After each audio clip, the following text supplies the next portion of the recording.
Welcome to my channel. Please subscribe now. It's a fitting warm-up to a car that also is quintessentially Italian. Powered by equal parts emotion and stonking V12, the Aventador S's flaws animate its persona just as much as its best qualities. That's nothing new.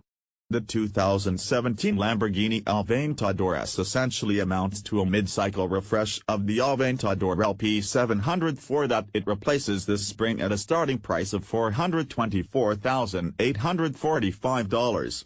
Still, this update is much more than just fascias and interior features.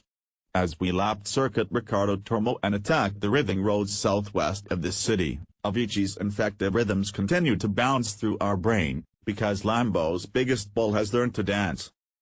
Rear steer.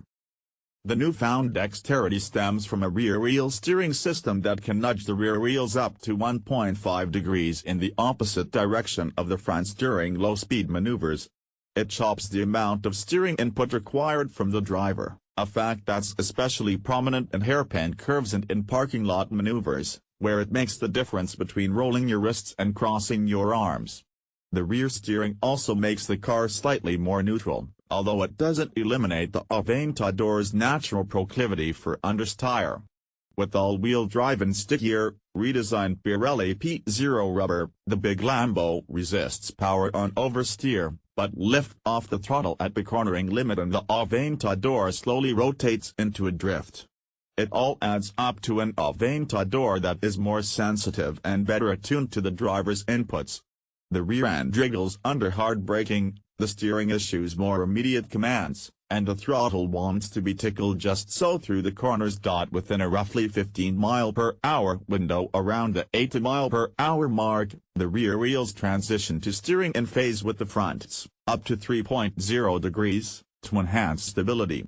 Lamborghini claims the hardware adds just 13 pounds and that the additional mass is entirely offset by weight savings elsewhere. An actively variable steering ratio, for the front wheels, and magneto-rheological dampers are standard. This marks Lambo's first use of supplier BWI's third-generation magneto-rheological dampers that split the older designed single electromagnetic coil into two smaller coils for faster reaction times. Strada, Sport, and Casa driving modes are joined by the new Ego setting, a customizable position in which the powertrain, steering, suspension, and stability control modes can be individually configured. None of those modes would be described as a comfort setting. Every crack, bump, and pebble that perturbs the short travel, pushrod suspension reminds you that you're driving an unapologetic brute,